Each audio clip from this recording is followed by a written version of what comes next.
initially, when me and my wife decided to have kids, we were not thinking, basketball. We wasn't thinking nothing with sports. We just knew we wanted to start a family, be together. And when the doctor said that, she was pregnant, we went for the ultrasound. He said it was twins. I was like, oh my God. I was scared. I'm like, man, my first one out the gate. I mean, it's two. So then my next thing was, all right, well, I switched my mindset. I said, well, all right, we got two. I hope it's two boys. And sure enough, once the doctor said the first one was a boy, man, they said the second one, man, I started having tears of joy. Man, I'm like, all right. So then I put it in my head, all right, well, I don't know what they're going to be, but I'm going to make sure I'm going to give them everything that I didn't have. That was my first initial mindset. Yes.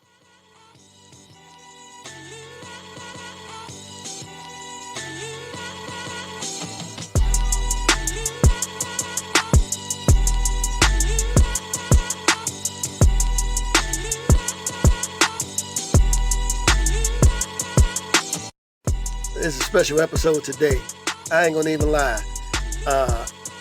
This is one of the episodes I've been looking forward to because obviously I started playing the game of basketball when I was young. You started playing the game of basketball when you was young. But we ain't never seen it on this level before. This is different. Today on the Hoop Dreams podcast, man, we got the next generation of hoopers with us coming straight out of New Orleans. Did I say that right? New Orleans. New Orleans, baby. New Orleans. We have the Jolly twins, Ashton and Henry. And joining them today is their dad, Henry Sr. I'm Will Gates, and that's my dog. The Agee in the building. Welcome to the show, Jolly boys. Big H, what's up, man? How y'all doing? Doing good. Going great. Thanks for having us, man. Look, we big fans. We big fans of you guys too, and the show. So we ready to get it on. Man, this so special. First of all, this is just insane.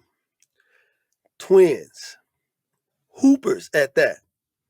But let's take it back a little bit. Typically Agee and I, when we have guests on our shows, obviously your son's a little young, but they may or they may not have. We always start off with our guests. Have y'all seen the movie Hoop Dreams? And this is to the young fellas, but twins, if y'all haven't seen the show, then Dad, I want to toss it to you. But have you guys seen Hoop Dreams? A little bit of it. A little bit. I haven't seen all of it. Okay. You say you saw a little bit of it? Yeah, I ain't seen all of it. Good deal. That's actually, man. that's pretty impressive, though. I'm just saying. Yeah. My kids probably didn't watch it until they were teenagers. That's pretty good, man. That's all right. Dad, I know you've seen the movie.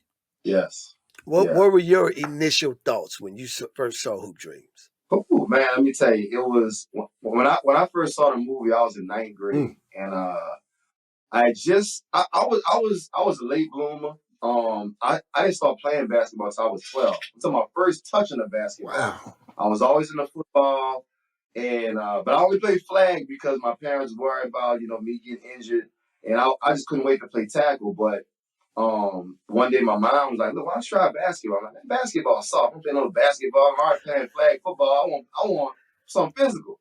And so I tried out for the basketball team in the 7th grade, and I only made it because they didn't have enough players. I was terrible, like shooting with 2 hands, couldn't dribble, couldn't do anything. And I got tired of being sad. And so, one of my neighbors, he was about 22. He took a liking to me, saw I had some potential, saw my dad's real tall. My dad's 6'3". And that's not really tall, but it's tall enough, Mm-hmm. And so he said, "Man, look, you might have some potential in this. You're athletic already. Let's start working." So we started putting in the work. And by the time I got to 8th grade, I won MVP. So just for one season now, I couldn't play at all. I was the MVP in my 8th grade year. And then by the time I got to high school, I went to a predominantly white school. And they were decent, okay? And it was a wake-up call. High school is a different level from middle school. I get to 9th grade, and I'm the only black kid on the team. And I remember, in the gym, got these white guys running, jumping, grabbing the rim. I'm like, wait, what? Like, where this come from?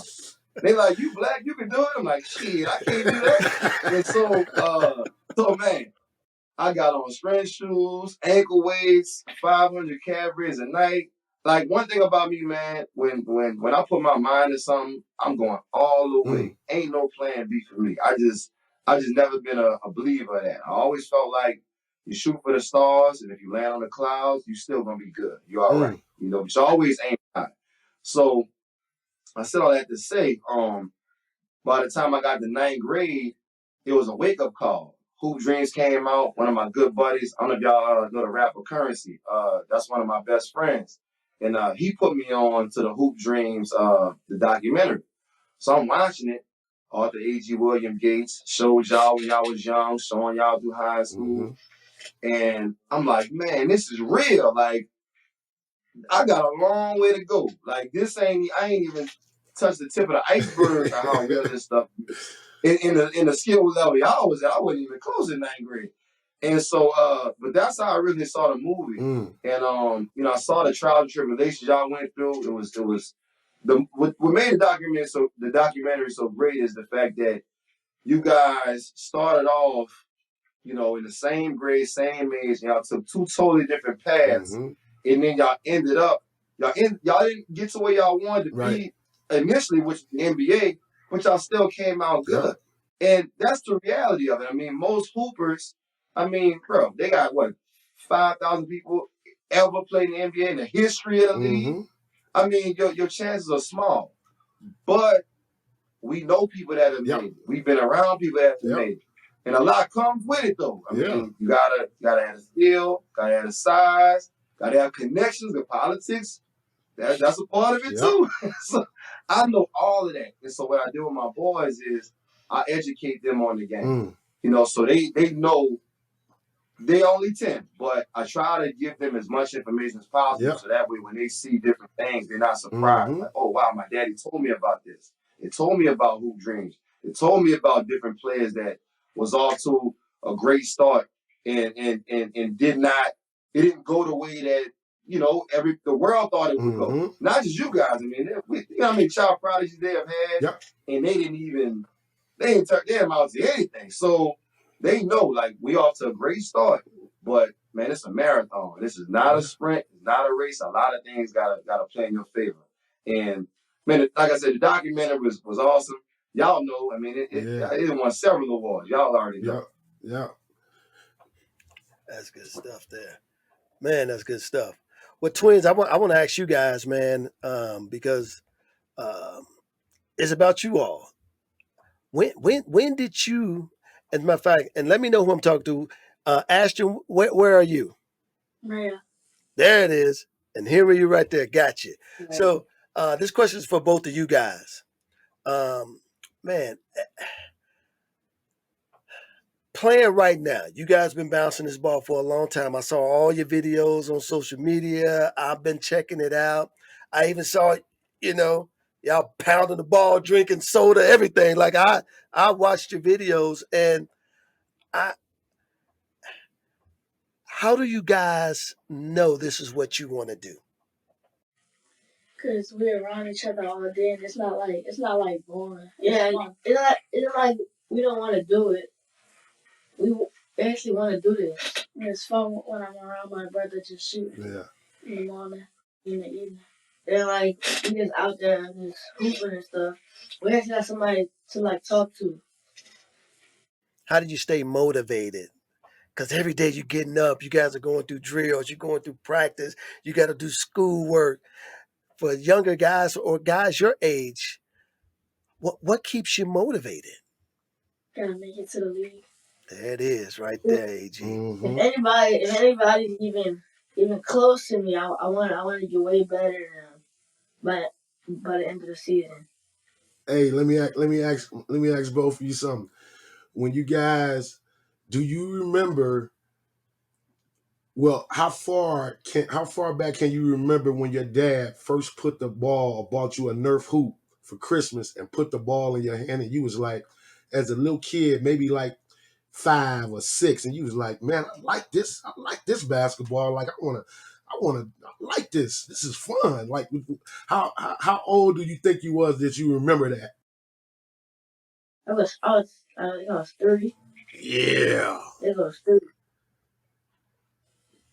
And we gotta go against each other. Who will score the most points? Yeah. Yeah, we should.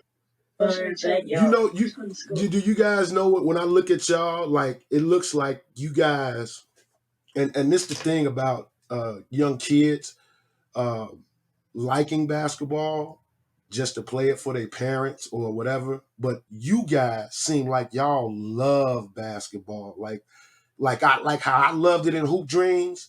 Like y'all, like it was fun to me. Like that's the fun part of life. Like man, as long as I can go to school and keep playing this basketball and having my friends and my brothers around, like that is life. Like it seems like you guys are in love with the game of basketball.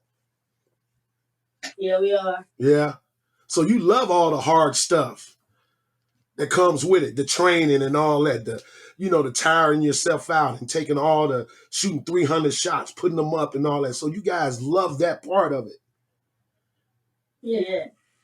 Now we're going to ask the tough questions now, fellas. Here's the real tough questions. How often y'all get mad at dad? Not really. Really? Dad don't get on y'all nerves when he coaching you? He do. We're not mad at him. I love it. I love it. I love it. Let me ask both of you guys this, man. Because again, I mean, let's be honest. You guys are not just local stars. You're national. Yeah. I mean, you guys are big time. I saw the rankings. I mean, I already got you guys, as the best, for your age group all the way throughout high school. I mean, they've skyrocketed you guys. How, when you guys are out there playing and the Jolly Twins show up, how do you handle that type of attention? They cool and they ask you a lot of questions and stuff. I like it. I like having all the attention when I come in the gym for autographs and pictures. Yeah. Like And Dad, for you, how did you keep them in that humble space, but yet keep them aggressive in what they're doing? How do you balance that? Yeah, that formula is simple. So they don't have phones, they don't have social media, they only see what I show them. And so even though they're ranked high, I keep them grounded with telling them this is a marathon. Y'all good for right now, y'all good for y'all age, but you got a long way to go. And so anytime, and like they said, they really have a passion for the game. They really just want to hoop. Like they really not into the accolades and stuff. They show up in the gym. They want to dominate. They want to put on a show. They love when the crowd cheer. Even when you got some hecklers in the stands. I mean, if you watch some of their tapes, they get heckled, and you see them, shooting bow and arrows when they shoot a 3-pointer and shooting, the hand gestures with the guns and stuff. They just having fun with it. It's all entertainment. They there to entertain the fans, and even the people who do heckle them, they're still fans at the end of the day because they came to see him. Right. It's kind of like Floyd Mayweather. People come to see Floyd Mayweather win, or they come to see him lose. Yeah. But guess what? If Floyd Mayweather step into the crowd, everybody want his autograph. Everybody want to take pictures. So this the same way.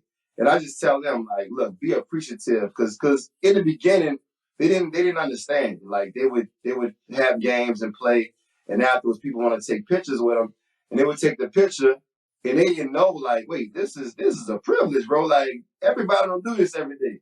You need to tell everybody thank you, shake hands, dap the kids off. I said, these kids, you making some people day, you making their year. Like they really are fans of you. We was at a tournament a couple weeks ago. Man, they had moms taking their purses off. Like, can your boy sign my purse? I'm like, I'm taking back to some of it. I'm like, wow, like, okay. But, I just tell them, like, look, be appreciative of all this, because, once you get to the league, it's going to be a whole lot of this. You ain't going to be able to sign everybody bag and all his shoes. So, just soak it in, man, and just understand this is a process, but this only the beginning. So I teach them to be grateful. Let me ask you this, guys. How are you two guys with your teammates? Because they see you guys getting all the all the attention and all that. And everybody rightfully, so if they play a sport and they think they good, everybody's not gonna get the attention that they think they deserve. Like in Hoop Dreams. I didn't get the attention that William got. William was a prodigy at 14 years old. Came in high school starting on varsity. The only player ever did that was Isaiah Thomas. But I know Correction. I was the only one. Isaiah didn't start. Oh, that's okay. That's right. Okay, that's right. Hey, but then it bit him in the butt. He wish he would have, though. Remember? Yeah, he did say he wish he would have started him, but he didn't. He didn't, and it cost him the championship. Now, with you guys, are you guys great teammates to your team, to the guys, the other little kids that you play with? Yeah. Yeah. We're great teammates. Close. Yeah, that's what I always say. Like the guys who are the stars on the team, you two should always be encouraging to your other teammates because you can go get your thing in the game, but what will separate you guys and make you lovable teammates is that you encourage your other teammates. Like you would do a move just to create a shot for somebody else. You know what I'm saying? And that goes a long way. So I just wanted to see your answers and what they will be if are you guys great teammates like that to your team? Now, I want to ask you guys this, man, because of the environment you're in, the atmosphere, and that is absolutely right. It's only going to grow from here. I believe there's so much promise on you guys' life, man. It is incredible. What do you guys do outside of basketball? What do you do for fun? Or is basketball, is that the thing? We play the game. And we play NBA 2K in the NBA playground. We play on the iPad and stuff. Oh, you just can't throw we play NBA 2K out there like that ain't nothing. Like when y'all playing like who winning though? We'll be outside dunking on the goal. On the goal. And we got a little mini goal that's on the door in our room, and we shoot on it and we dunk on each other. And we just got like a pool table and stuff, and foosball and air hockey. Man, I ain't gonna even lie. I remember when they used to lower the rim. We used to call them lit rims. Remember that AG? They would lower the rim and used to get to do the dunks. So who's the best dunker of the two?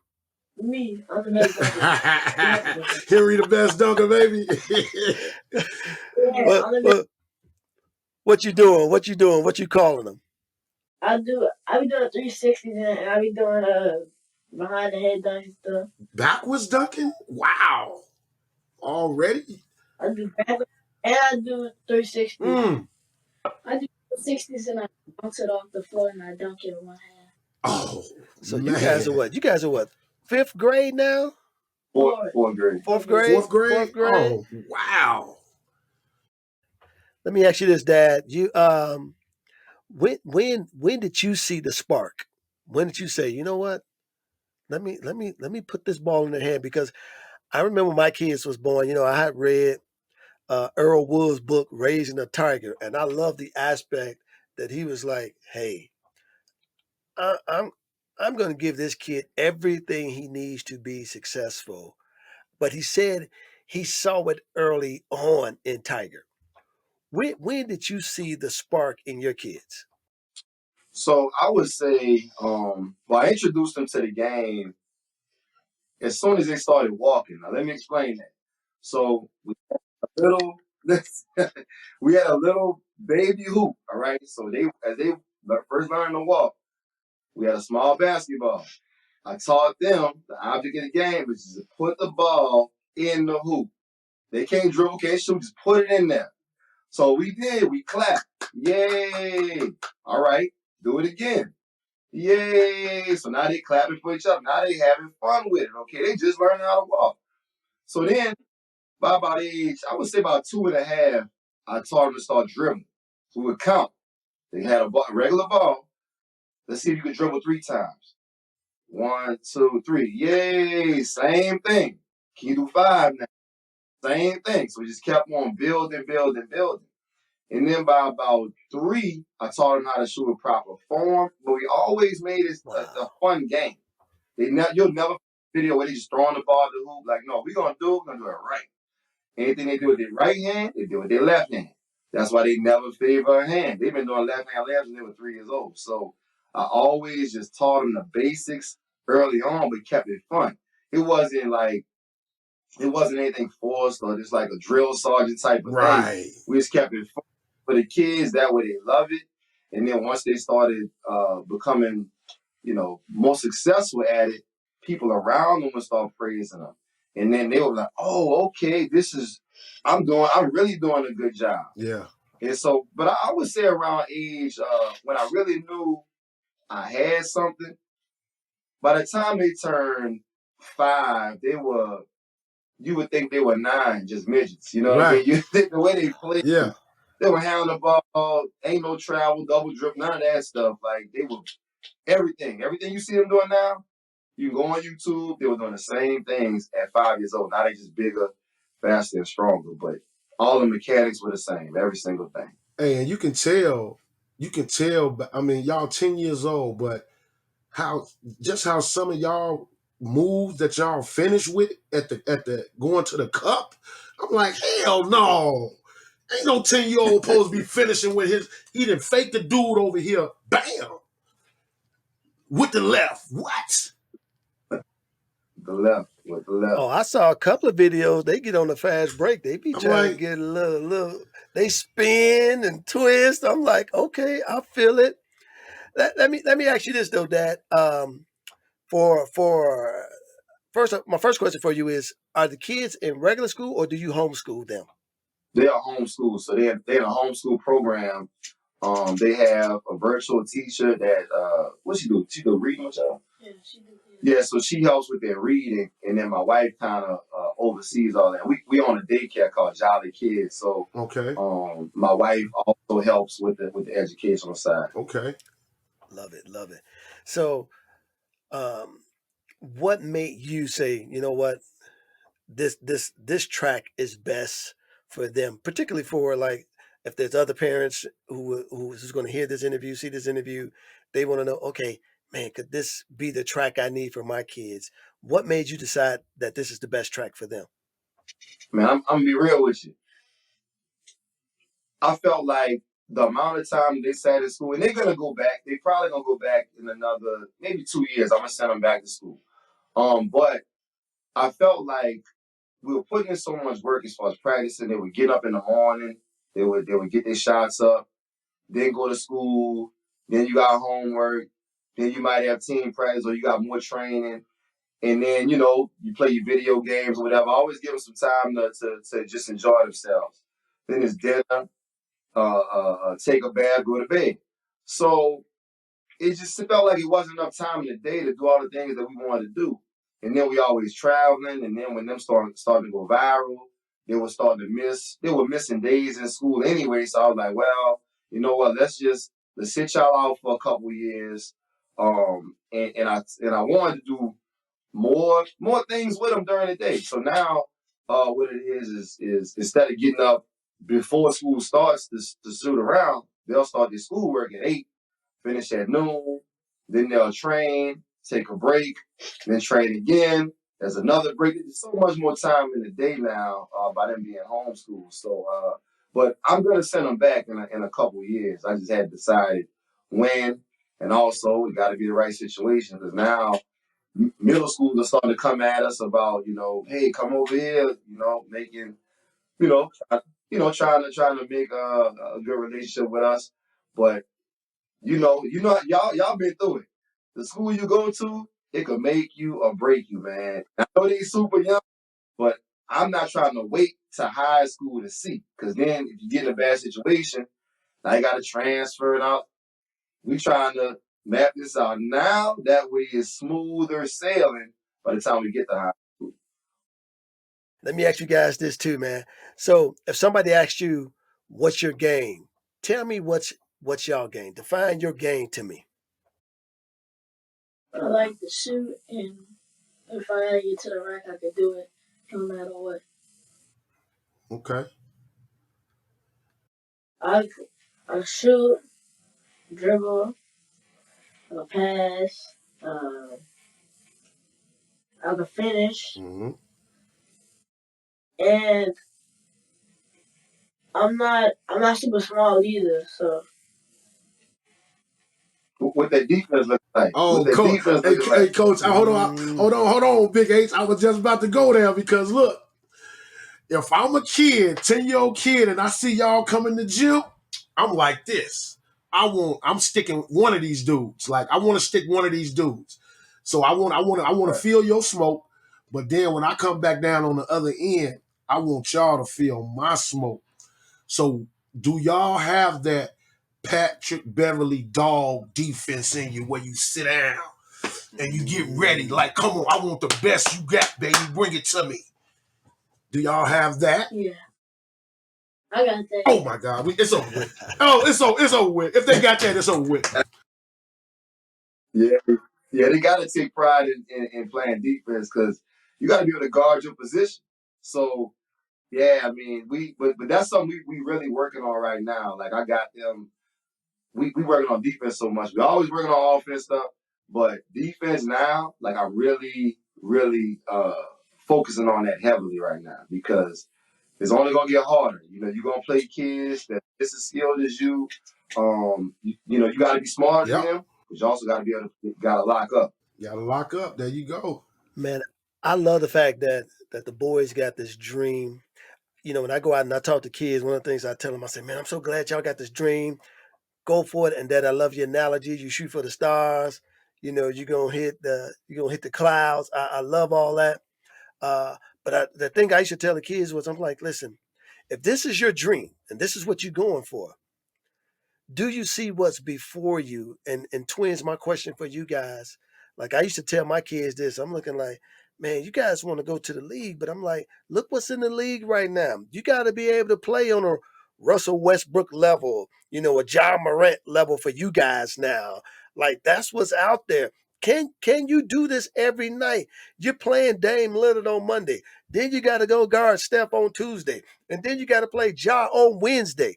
You know, that's the nature of the leagues. So twins, my question for you guys, are y'all ready for that? Yeah, yeah. I love it. I love it. I Hey, love it. Hey, I bet you they would have competed harder in the All-Star game than the NBA All-Stars did. Easy, easy, easy, easy. So Dad, we want to switch the conversation a little bit, and twins, we're gonna get you guys input on this too. But Dad, obviously now things are so different. NIL, obviously the Twins got the PUMA deal. Um, if you can you give us your thoughts on the NIL and how the PUMA deal came about for your boys? Yeah, so basically we were after we started going viral, a lot of people started reaching out and I'm not a person who just jump at the first thing. I know where we gonna be in the end. So I'm already telling myself this is gonna happen. Okay, when it happens, I'm prepared, just like I teach them. So Puma reaching out, you know, they like what we're doing, like our social media. So we worked out a deal where, you know, they send the kids free gear, pay them money. We got to make a certain amount of posts, you know. So that was a good thing there.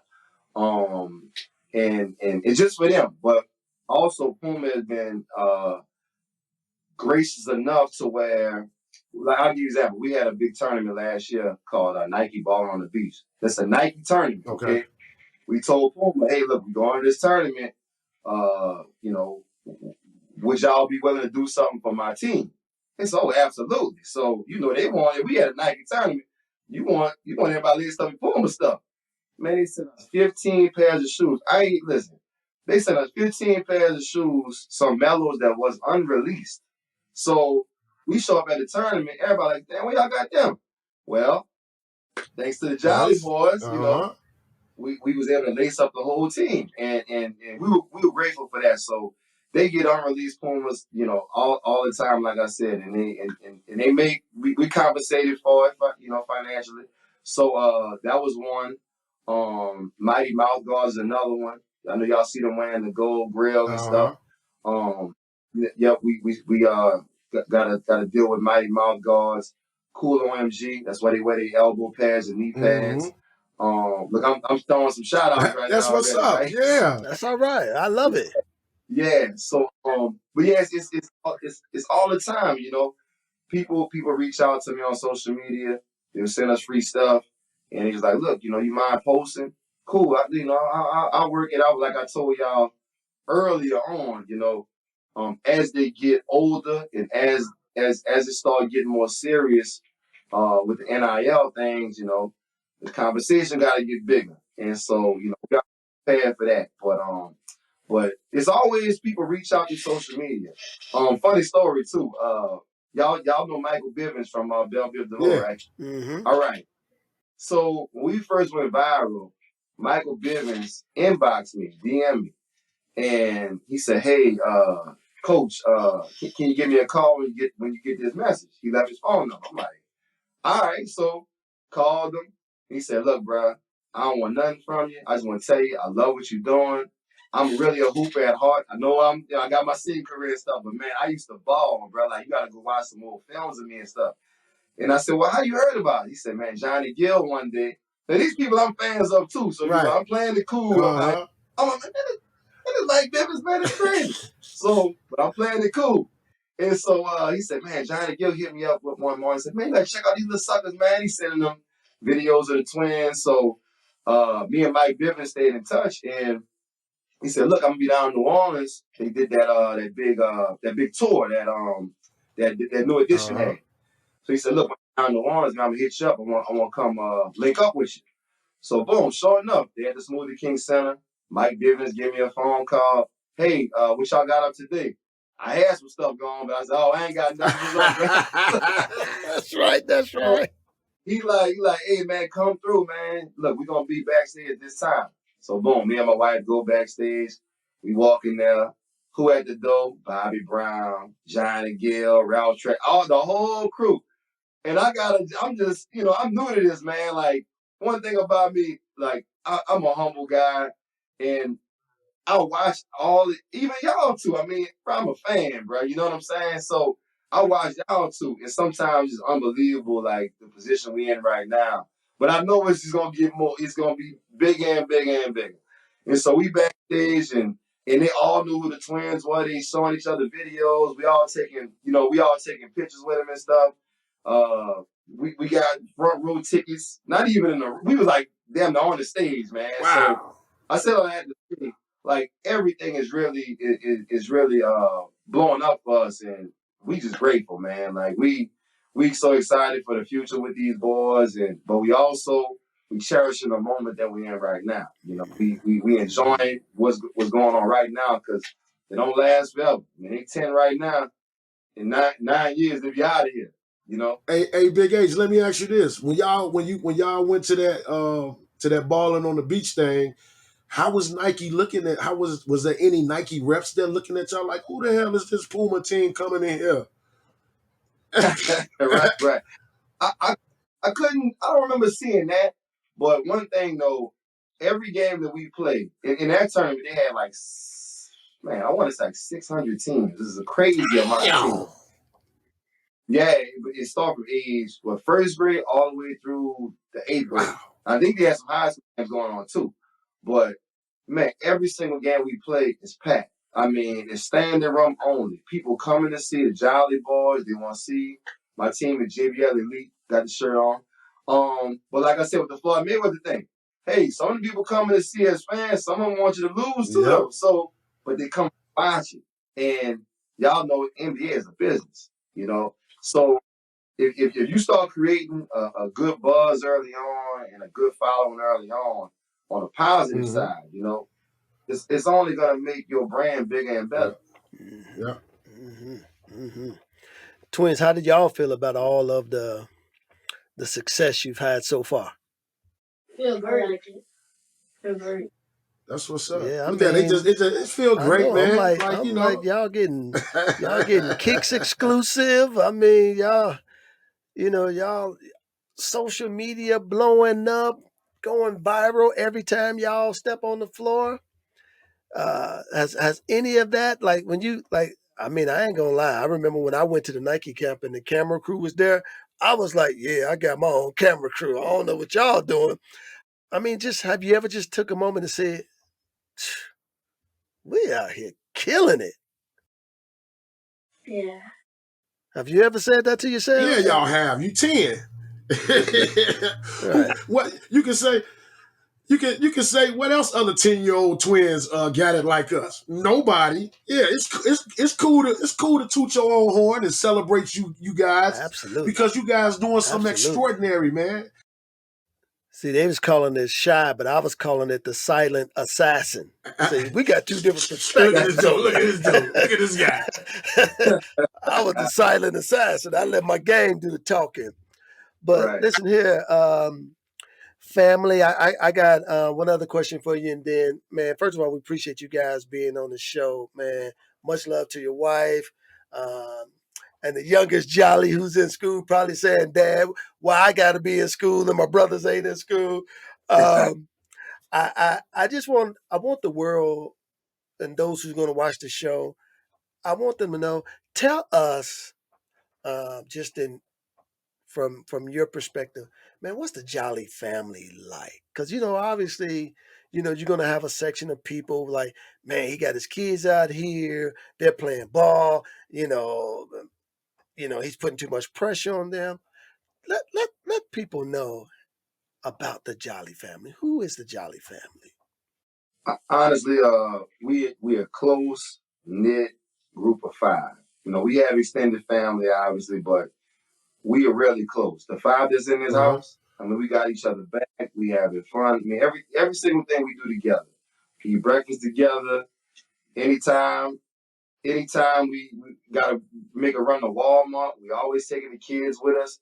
Um, a lot of times we spend time having like date night, me and my wife, but we much prefer having the whole family with us. We not the parents that like, well, we gonna let somebody else watch our kids. We gonna go out to the club or go out and have fun.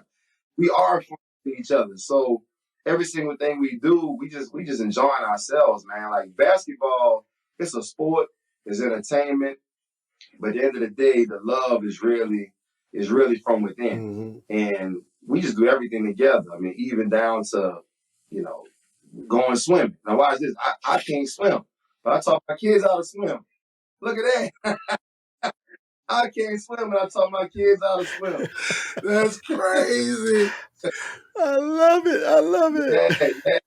But look, they coachable kids. They're real teachable. Like, they follow instructions to the T. Especially when they love something, man. I mean, they having a blast. But we just do everything together, even down to the basketball trips. We don't look at it like, oh, it's a business trip. We got to go out here and Right. hoop.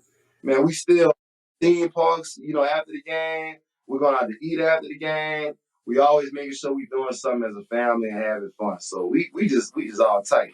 Even down to the twins and their little brother Hunter. Uh-huh. I mean, they rarely bicker and beef with each other. They really love each other. It's brotherly love. They having fun. Yes. They got each other back. They teaching each other things. If somebody can't open a jar of pickles, man, I got it, bro. Move out the way. And they just helping each other all the time. So That's amazing. we really just a close knit family, man. Hey Henry, Big H, let me ask you this: which one, Ashton or Henry? Which one is the funniest? Which one is the comedian of the family?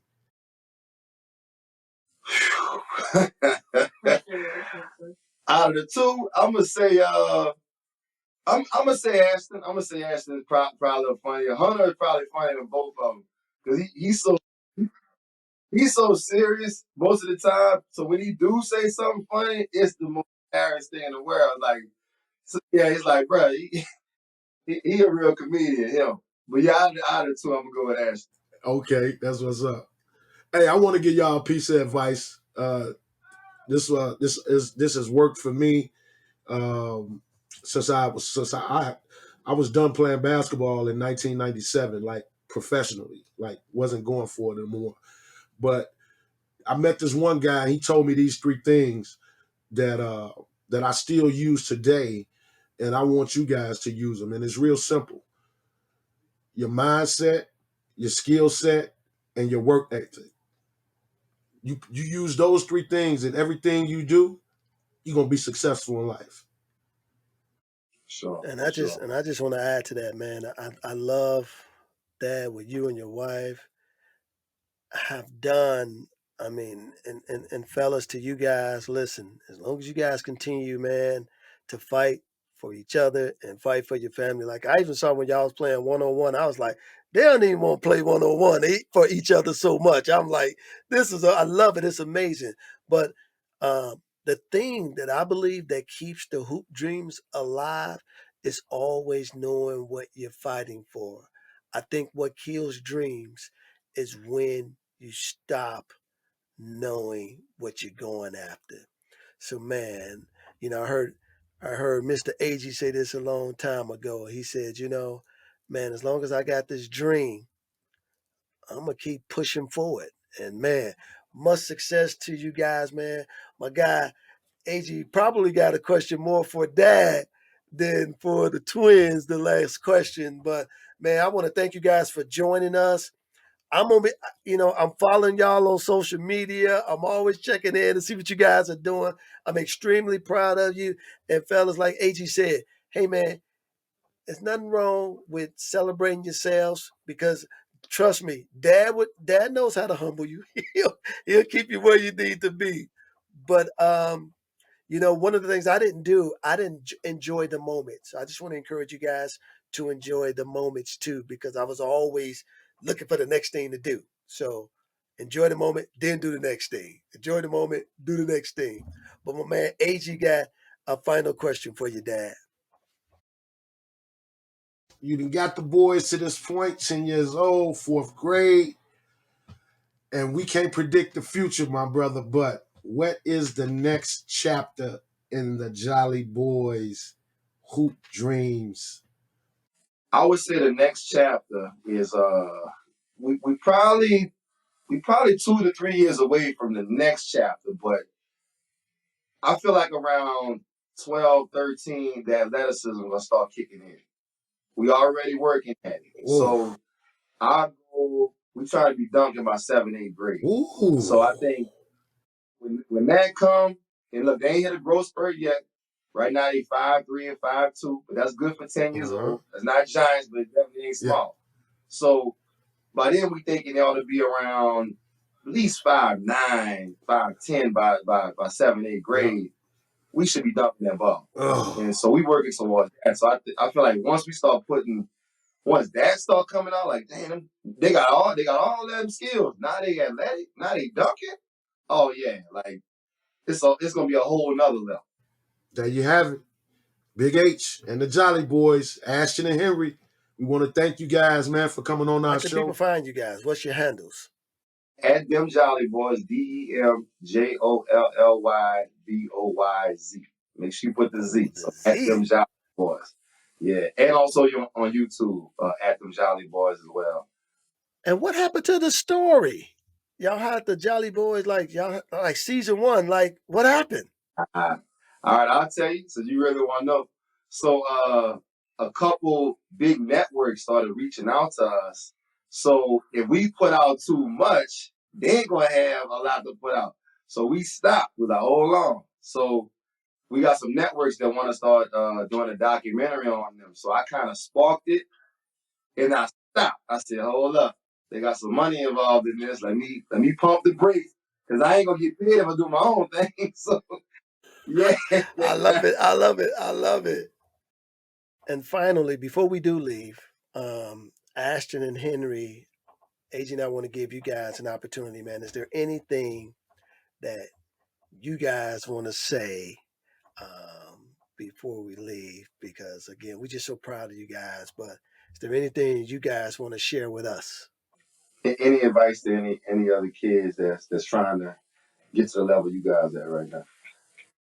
Work hard, and if you really love it, then do it. And if you don't really love it, try it. If you have passion for it, keep on trying.